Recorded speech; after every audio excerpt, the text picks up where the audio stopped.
Let's talk about diagonalization. Under some circumstances, we want to express an n by n matrix A in the form A equals P, D, P inverse, where P is an invertible matrix and D is a diagonal matrix. Why? Why would we want to do that? This makes it easier to calculate powers of A. For example, let's say we want to calculate a to the 50th. There would be PD P inverse times PD P inverse, etc., 50 times.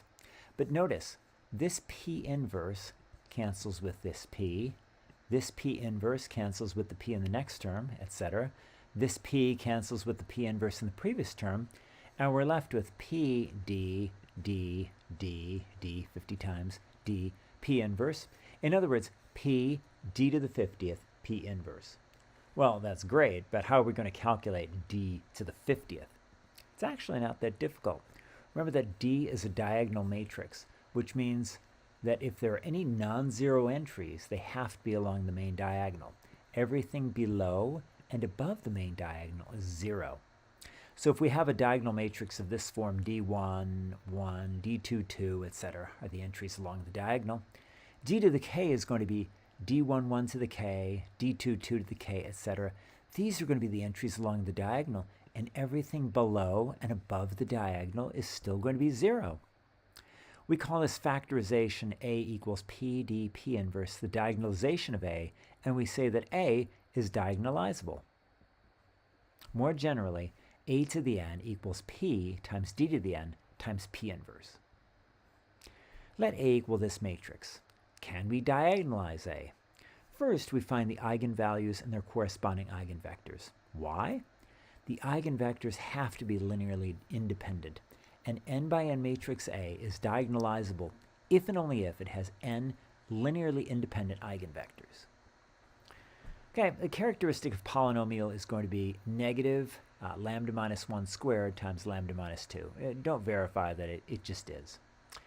So the eigenvalues of A are going to be lambda equals 1 with multiplicity 2 and lambda equals 2.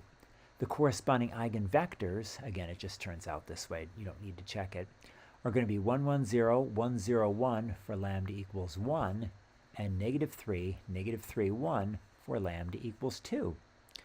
The set of eigenvectors is linearly independent. So if you look at this set of 3 eigenvectors, that set of 3 vectors is a linearly independent set.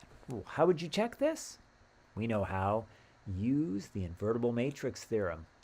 This set of eigenvectors is linearly independent because when you convert those into the columns of a determinant, the determinant is non-zero.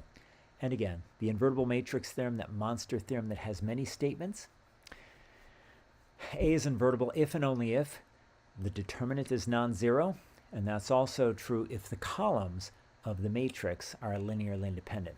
In this case, the columns of the matrix are these 3 vectors, so these 3 vectors must be linearly independent. The set of 3 eigenvectors is linearly independent, thus we can diagonalize A. Well, that's what we'll do. Let's diagonalize A. The entries along the diagonal of D are the eigenvalues, so in this case that's 1, 1, 2.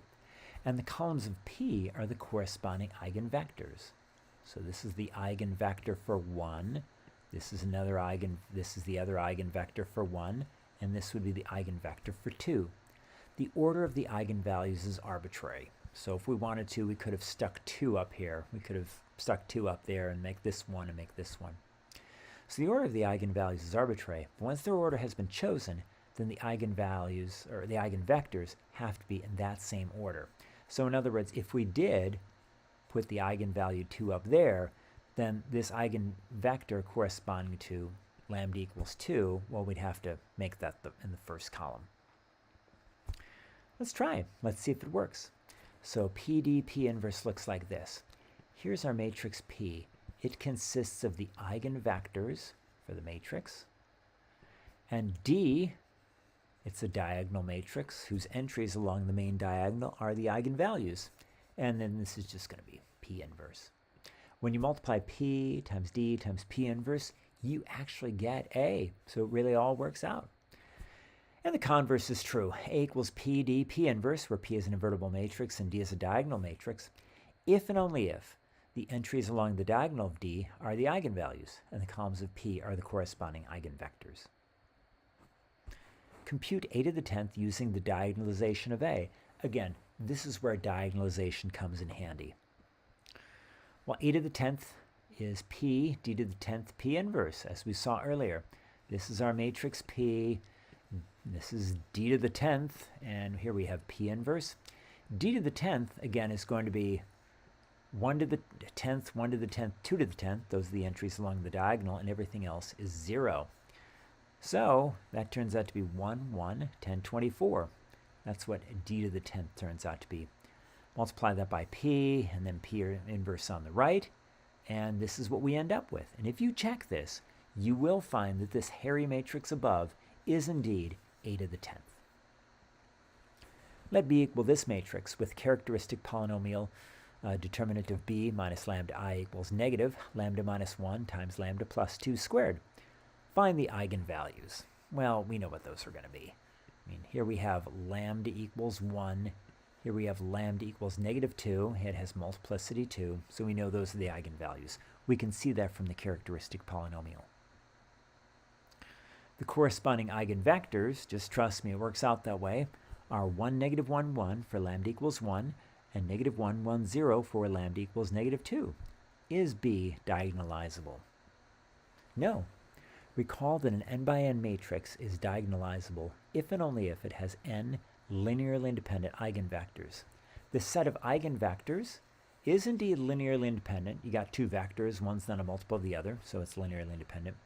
But there are only two eigenvectors for the 3 by 3 matrix B, so we cannot diagonalize B, because an n by n matrix has to have n linearly independent eigenvectors. We have a 3 by 3 matrix, and we have only two linearly independent eigenvectors. If the n by n matrix A has n distinct eigenvalues, then it's diagonalizable. The converse is not necessarily true. A matrix can be diagonalizable and have eigenvalues that are not distinct. We saw this in an earlier example. This matrix A is diagonalizable and has 1, 1, 2 as its eigenvalues. So it's diagonalizable, but it doesn't have distinct eigenvalues. It has 3 eigenvalues, but 1 is repeated. And lastly, there's no connection between invertibility and diagonalizability. An invertible matrix can be diagonalizable or not diagonalizable. A non-invertible matrix, that is a singular matrix, that's sometimes what we call it, can be diagonalizable or not diagonalizable.